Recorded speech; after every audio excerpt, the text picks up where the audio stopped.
तुम्ही शेतकरी मारून टाकलेले आहेत आणि आता तुम्ही कारखाने किती ढापले, कारखान्यावरती तुम्ही चोऱ्या किती करता, वजन काटा किती मारता, बाहेरच्या वजन काट्यावरती वजन करून आलं तुम्ही ते कारखान्यात घेत नाही का? तुम्ही तर शेतकऱ्याची तारणा आहात.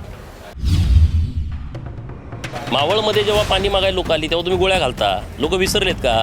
रोहित पवारांचं जे आंदोलन सुरू आहे ते आंदोलन काय म्हणजे एकदम चुकीच्या पद्धतीनं सुरू आहे. लोकांचा रिस्पॉन्स नाही. पंढरपूरमध्ये उपोषणाला बसले लोक, त्यांना ओढून आणावी लागली. नाहीतर वारीला आली लोक मला कोणाचा मंडप भारी दिसतोय जरा बसायला जायचे, मग दाखवायचे. हे नाही बरोबर. आपल्यासोबत आमदार गोपीचंद पडळकर आहेत. काय सांगणार? रोहित पवार हे शेतकऱ्यांसंदर्भात आंदोलन करणार आहेत येत्या काही दिवसात आणि हे आंदोलन मराठवाड्यातून सुरू होणार आहे. मुळामध्ये अडचण काय आहे, रोहित पवारांना लीडर म्हणून लॉन्च व्हायचं आहे. त्यांच्या कोणी टीमनी सांगितलं असेल तुम्ही शेतकऱ्यांच्यासाठी आंदोलन करा. आंदोलन शेतकऱ्यांच्या सरकार शेतकऱ्याच्या बाजूचं आहे ना. सरकार शेतकऱ्यांच्या संदर्भामध्ये संवेदनशील आहे. जेवढ्या योजना राज्य सरकारनं अंमलात आणलेत शेतकऱ्यांच्यासाठी एकदा रोहित पवारांनी ते वाचून काढल्या पाहिजेत. आंदोलन करण्याला आमचा आक्षेप नाही. तुमचं पोटात एक आणि वोटात एक आहे.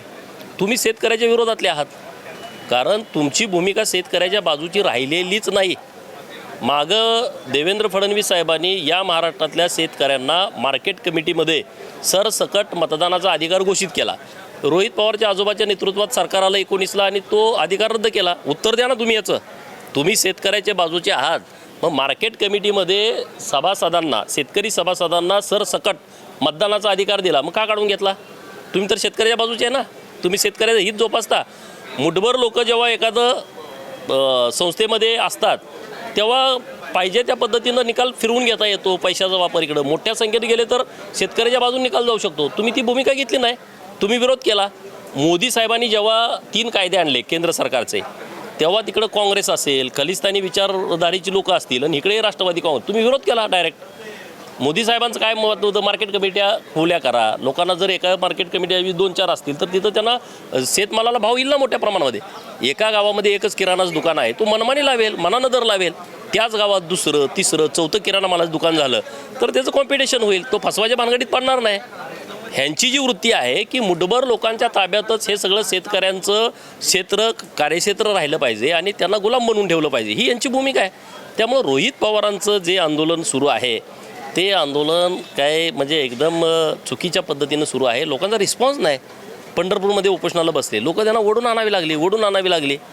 नाहीतर वारीला आली लोक मला कोणाचा मंडप भारी दिसतोय जरा बसायला जायचे, मग दाखवायचे. हे नाही बरोबर. 10 कॅमेरे आंदोलनाला. काय चाललंय तुमचं? कन्नड कारखान्यासंदर्भात सुद्धा आपण रोहित मला पवार सकाळी प्रश्न विचारला की त्यांनी संभाजीनगरला आंदोलन करणार 29 तारखेला. माझं काय म्हणणं आहे, तुम्ही जर शेतकऱ्याच्या बाजूचे आहात, कन्नड कारखाना कोणाचा? शेतकऱ्यांचा. सभासद कोण होते? शेतकरी. सभासद फी कोणी भरली? शेतकऱ्यांनी. ढापला कोणी? रोहित पवारांनी. द्या ना कारखाना परत. शेतकऱ्यांच्या बाजूचे आहे, शेतकऱ्यांचा करा, शेतकऱ्याच्या मालकीचा. तर तुम्ही संभाजीनगरला जावा. नाहीतर लाज नसल्यावर तिथं जाऊ नका ना तुम्ही. लोक काय येडे आहेत काय? लोकांना कळत नाही. सरकारकडे भूमिका लोक मांडू शकतात आणि सरकार लोकांची म्हणणी ऐकून घेऊनच निर्णय घेत असते. रोहित पवारांनी सल्ला देण्याची आवश्यकता नाही आहे आणि तो त्यांचा इतिहास नाही. मावळमध्ये जेव्हा पाणी मागायला लोक आली तेव्हा तुम्ही गोळ्या घालता. लोक विसरलेत का?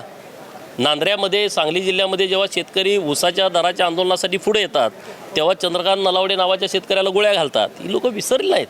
तुम्ही शेतकरी मारून टाकलेले आहेत आणि आता तुम्ही कारखाने किती ढापले, कारखान्यावरती तुम्ही चोऱ्या किती करता, वजन काटा किती मारता, बाहेरच्या वजन काट्यावरती वजन करून आलं तुम्ही ते कारखान्यात घेत नाही का?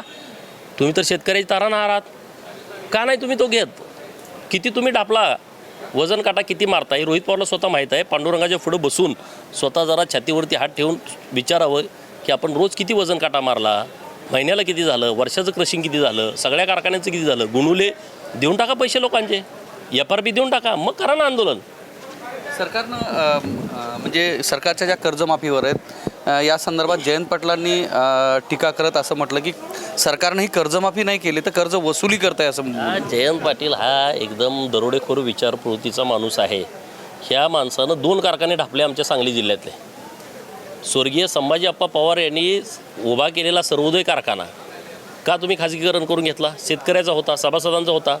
माझ्या जत विधानसभा मतदारसंघातील दुष्काळी तालुक्यातला कारखाना ह्या लोकांनी घाम गाळून, गळ्यातलं विकून, शरडं करडं विकून, लोक दुसऱ्याच्या चाकरी राहून वर्षाची उचल घेतल्या. ती सभासद फी भरलेली आहे. धान्य विकले, कुणी जमीन विकल्या, कुणी सातबाऱ्यावरती सोसायट्या काढलेत, त्या सोसायट्या त्यांनी दुप्पट तिप्पट झाल्यानंतर भरलेत. तो कारखाना तुम्ही ढापलात. तुम्ही शेतकऱ्याची बाजू घेता का? आता तुम्ही महाकाली साखर कारखाना ढापायसाठी बंद पाडलाय गेले 4 वर्ष. ज्या कारखान्याची किंमत 1000 कोटी असेल आणि 100 कोटी रुपये देणं होतं, बँक तुमच्या ताब्यात आहे म्हणून तुम्ही लोकांना किती चुकीच्या पद्धतीनं वागता. आणि हे जयंत पाटील सांगतो शेतकऱ्यांची बाजू. ते पहिले कारखाने परत दे लोकांचे म्हणाव. जतचा कारखाना आमचा परत दे. सरकारकडे पैसे नाही आहेत अशातला प्रकार नाही. सरकारकडे पैसे आहे, हजारो कोटी रुपये आहेत. शक्तिपीठ महामार्गासाठी हजारो कोटी रुपये सरकार खर्च करते. फक्त शेतकऱ्यांसाठी सरकारकडे पैसे नाहीत असंही म्हणतात. बघा, जयंत पाटील अर्थमंत्री होते. शक्तिपीठ महामार्ग या राज्यामध्ये रस्ते झाले पाहिजेत का नाही झाले पाहिजेत? तुम्ही सांगा ना. यांना एवढी अक्कल नाही. तुम्ही राज्याचं नेतृत्व केलं की रस्ते खूप गरजेचे आहेत. माझ्या उमदीला MIDC दिली आणि MIDCला लोक उद्योजक आले नाहीत. मी विचारलं का आले नाही? ते म्हणते ती 5-6 JNPTला पोचलं पाहिजे. रस्ता नाही आमच्याकडं. झाले पाहिजे ना. हा, तुम्ही शेतकऱ्यांच्या जमिनीला भाव मिळाला पाहिजे ह्याच्यासाठी भांडा. शेतकऱ्यांच्यासाठी वेगळ्या सवलती मिळाल्या ह्याच्यासाठी भांडा. हा नुसता रस्ता झाला नाही पाहिजे. रस्ता कसा होणार? नाही, रस्ता होणार. शेतकऱ्यांना विश्वासात घेऊन शक्तिपीठ महामार्ग होणार आहे हे जयंत पाटलांनी लक्षात घ्यावं. पण जयंत पाटलांना स्वतःचं महत्त्व वाढवायचं आहे. भाजपच्या कुणीतरी विचारलं पाहिजे, जयंतराव जरा थांबा, मग त्यांना काहीतरी किंमत दिली पाहिजे, तुम्हाला इकडे तिकडे घेतो म्हणलं पाहिजे, तुम्हाला हे ते देतो म्हणलं पाहिजे. त्यासाठी ते चालू आहे. त्याचं शक्तिपीठ मार्गाचं शेतकऱ्याचं काही त्यांना पडलेलं नाही. मात्र ही जी वेळ आहे ही नियम व अटी घालून कर्जमाफी करण्याची वेळ नाही. शेतकऱ्यांची परिस्थिती वाईट आहे. नियम अटी बाजूला ठेवून कर्जमाफी व्हावी अशी सुद्धा मागणी होते.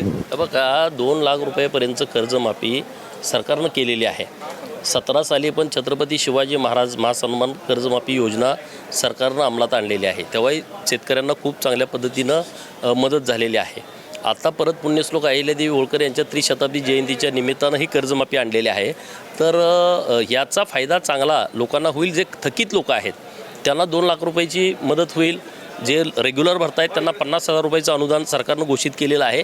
आणखी काही विषय असतील तर नक्की सरकारबरोबर चर्चा होईल. पण उगाच निगेटिव्हिटी करणं, सरकारच्या विरोधामध्ये काहीतरी नुसतं वातावरण दूषित करण्याचा प्रयत्न करणं अशानं काही होत नाही. शेवटचे 2 प्रश्न. महाराष्ट्राची एक संस्कृती आहे, सुसंस्कृत महाराष्ट्र म्हणून ओळखला जातो. मात्र येत्या काही दिवसामध्ये घटनाक्रम घडताना पाहायला मिळतो. त्याच्यामध्ये संजय राऊतांचं जे ट्विट आहे ज्याच्यामध्ये त्यांनी बंदूक दाखवून ट्विट केलेलं पाहायला मिळतं आहे. खुनाखुनीचं राजकारण समोर येताना पाहायला मिळतं. तुम्ही कसं पाहता या सगळ्या घटनेचं? नाही, आता ते रागात एकमेकांना बोलतात सगळ्या विषयामध्ये. पण खुनाखुनीचा विषय नाही. लोकशाही आहे, प्रत्येकाचा अधिकार आहे. नियमानुसार कायद्यानुसार जे ते प्रक्रिया पुढं होत राहते. एकमेकांना अशा पद्धतीचं काय बोलायची आवश्यकता आहे असं मला अजिबात वाटत नाही. काल आपण सभागृहामध्ये प्रश्न उपस्थित करत ST महामंडळचे जे प्रश्न आहेत ते सभागृहात मांडलेले आहेत. एकूण ST कर्मचाऱ्यांना नेमका कोणता दिलासा मिळणार आहे, काय खुशखबर आहे? तर बघा, ST कर्मचाऱ्यांचं वेतनवाढ आणि त्या वाढीचा फरक देण्याचा निर्णय 2% देत होते, आता तो 3% म्हणजे 1% देण्याचा निर्णय काल सभागृहामध्ये घोषित केलेला आहे. नंबर 1. नंबर 2, घर भाडं होतं 8, 16 आणि 20, 8, 12 आणि 16 असं घर भाड्याचा विषय होता. तर तो पण आता नाही 8, 16, 24 असा होता. तो आता 10, 20, 30 केलेला आहे. म्हणजे ग्रामीण भागामध्ये राहणाऱ्यांना 10%, जिल्हा लेवलला राहणाऱ्या लोकांना 30%. आणि तिसरा महत्त्वाचा विषय जो आहे वेतनवाढ झाली. नंतर महागाई भत्ताचा एक विषय होता 53%, राज्य सरकारचा 58% झाला. परंतु ST कर्मचाऱ्याचा झाला नव्हता. तोही निर्णय काल 58% महागाई वाढ देण्याचा निर्णय सरकारनं घेतला आहे. असं 44 कोटी रुपये दर महिन्याला हे ST महामंडळावरती बोजा नव्याने येणार आहे. सरकारनं चांगला निर्णय केला आहे. आम्ही मागणी ही पण केली होती की सरकारचं ह्या महामंडळाचा एक सगळा हिशोब करावा, श्वेतपत्रिका काढावी. 1 रुपया येतो आहे कसा आणि जातो आहे कसा याचा हिशोब महामंडळाला असणं आवश्यक आहे. कारण 55 लाख प्रवासी रोज आता प्रवास करत आहेत आणि जवळपास 6,000 कोटी रुपये राज्य सरकारकडून वेगवेगळ्या सवलतीच्या माध्यमातून ST महामंडळाला दिले जात आहेत आणि 7,000 कोटी रुपयाची तिकीटं विकली जात आहेत. हे ढोबळ आहे आकडा. तर त्याच्याबद्दलची स्पष्टता महामंडळाकडे असावी. येतात पैसे किती आणि तेलाला किती जातात, पगाराला किती जातात, मेंटेनन्सला किती जातात, जाहिरातीतून किती मिळतात, हॉटेलमधून किती मिळतात, अन्य काय मुख्याच्या जागा आहेत त्यांच्या भाड्यातून काय मिळतात. तर ह्याच्या संदर्भातली श्वेतपत्रिका काढायचा निर्णय राज्य सरकारनं काल घेतलेला आहे. तर माननीय प्रताप सरनाईक साहेब आणि सरकारचं अभिनंदन. आपण धनगर नेते आहात. धनगर आरक्षणाचा प्रश्न जो आहे अद्यापही प्रलंबित आहे. धनगड आणि धनगर या शब्दामुळं धनगर आरक्षणाचा विषय संपला. धनगरचा हायकोर्टामध्ये आमच्या विरोधात निकाल गेला. सुप्रीम कोर्टामध्ये पण एक याचिकाकर्ते गेले होते, ती याचिका फेटाळली होती. पण आता आम्हाला दिलासा दिला आहे सुप्रीम कोर्टानं. आता आमचं म्हणणं ऐकून घ्यायचं ठरवलं आहे. आता 13 तारखेपासून सुप्रीम कोर्ट सुरू होतं आहे, तर आम्ही त्याचा पाठपुरावा करू. राज्य सरकारनं कशा पद्धतीनं द्यायचं, सुप्रीम कोर्टानं द्या नसेल तर इकडून द्या, पण धनगर समाजाच्या आरक्षणाची अंमलबजावणी करा अशी आमची ठाम मागणी आहे आणि तशा पद्धतीनं आम्ही राज्य सरकारनं प्रयत्न करतो आहे. निश्चितच. तर हे होते आपल्यासोबत आमदार गोपीचंद पडळकर, ज्यांनी राज्यातील जी राजकीय परिस्थिती आहे, सामाजिक परिस्थिती आहे, त्या संदर्भात भाष्य केलं आहे. कॅमेरामन सुधाकरसह मी धनंजय सोळंके, टाइम्स नाऊ मराठी, विधान भवन, मुंबई.